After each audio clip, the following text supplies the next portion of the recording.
एक छोटा सा बच्चा अपने छत पर चढ़ करके पतंग को उड़ा रहा था। उसका पतंग आसमानों पर उड़ रहा था। वहां पर बहुत सारे बच्चों के पतंग उड़ रहे थे।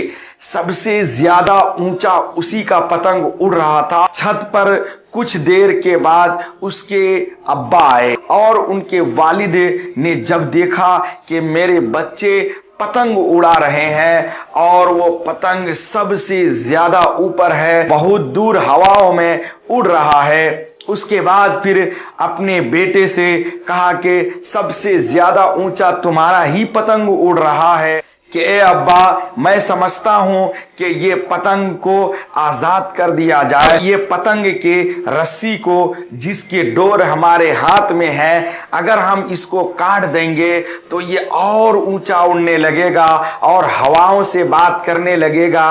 ये पतंग आजाद हो जाएगा और आजाद आसमानों में उड़ता चला जाएगा। उस पतंग के डोर को काट दिया और हवाओं में उड़ने लगा। उसके बाद कुछ देर के बाद वो पतंग को देखता है कि नीचे गिरने लगा। उस बच्चे ने अपने बाप से कहा कि अय अब्बा जान, ये पतंग तो नीचे गिरने लगा है। मैं इस डोर को इसलिए काटा था कि ये और ऊंचा उड़े और ऊंचाई पर जाए। वो पतंग किसी के छत पर नीचे गिर गया। वो बच्चा अपने बाप से कहने लगा, ये पतंग क्यों गिर गया? मैं ये सोच रहा था ये पतंग को काटने से और ऊंचा उड़ेगा। वो पतंग के डोर को मैंने काटा तो वो नीचे गिरने लगा, जमीन पर गिर गया। तो आप मुझे बताइए कि क्यों ये जमीन पर गिर गया? उसको तो और ऊंचा उड़ना चाहिए था। दोस्तों, अपने छोटे से बच्चे को बाप ने जवाब दिया कि बेटा सुनो, मैं तुमसे ये कहना चाहता हूं कि जब तुम कह रहे थे कि हमारी पतंग ऊंचाइयों पर उड़ रही है, तो उस वक्त मैं फख्र महसूस कर रहा था।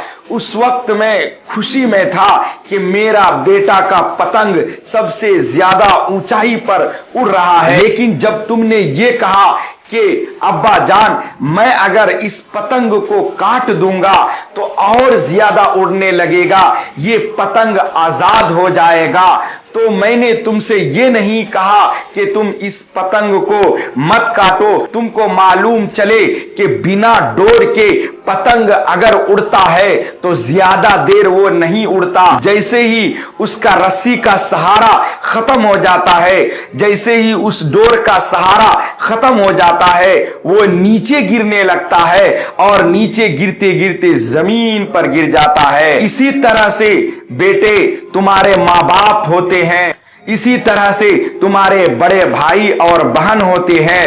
अगर तुम ऊंचाइयों पर उड़ने लगते हो, अगर तुम ऊंचाइयों पर चढ़ने लगते हो, जब तुम गलत काम करने लगते हो, जब तुम अपने होश को संभाल नहीं सकते हो, तो उस वक्त तुम्हारे माँ बाप एक डोर की तरह होता है, एक रस्सी की तरह होता है। अगर ये माँ बाप तुम्हारे हैं, तुम्हारे बड़े भाई हैं, तो तुम्हें एक रस्सी की तरह, तुम्हें एक डोर की तरह पकड़े रखेगा। तो ये डोर की तरह तुम्हारे माँ बाप, तुम्हारे बड़े भाई तुमको डोर की तरह काम आएगा।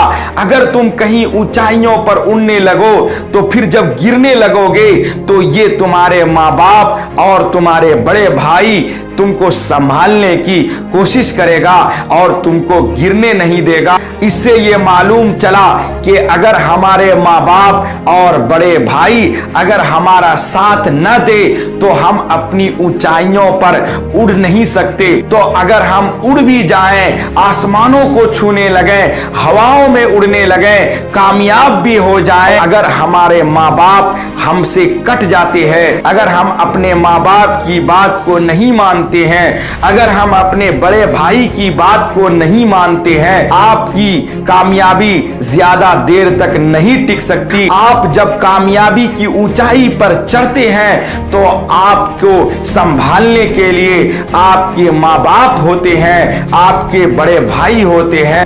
आप भी इसी तरह से अपनी जिंदगी के ऊंचाई में उड़ो, कामयाब बनो। हमारे माँ बाप अगर हमारे साथ हैं, उस पतंग के डोर की मानिंद है। पतंग के डोर कट जाते हैं, अगर पतंग का रस्सी कट जाता है तो पतंग कितना भी ऊंचाई पर हो वो नीचे गिरने लगता है और नीचे गिरते गिरते जमीन पर गिर जाता है।